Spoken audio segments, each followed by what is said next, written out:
Hey there, Subaru enthusiasts. If you're the proud owner of a 2025 Subaru model, you're in for a treat with the Eyesight driver assistance system.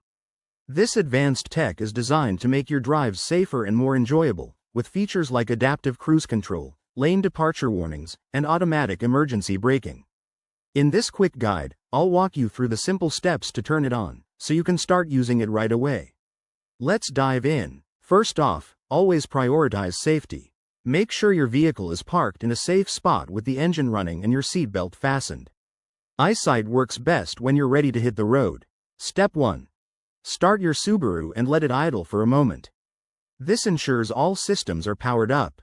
Once the dashboard lights up, look for the Eyesight button. It's typically located on the steering wheel or the center console, marked with the Eyesight logo. Step 2. Press the Eyesight button firmly. For most 2025 models, a single press will activate the system.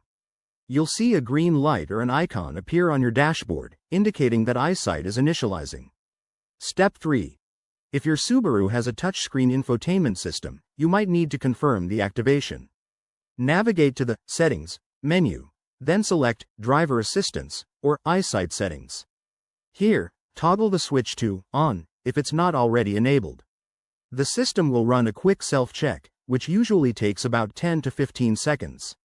Once activated, Eyesight will be ready to assist. Remember, it's not a substitute for attentive driving. Always keep your hands on the wheel and eyes on the road. If you notice any warnings or errors, like a flashing light, consult your owner's manual or visit a Subaru dealership. And that's it, you've successfully turned on Eyesight in your 2025 Subaru. This feature can make a big difference in your daily commute, so give it a try on your next drive.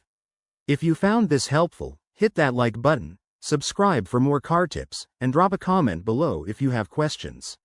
Safe driving, everyone. See you in the next video.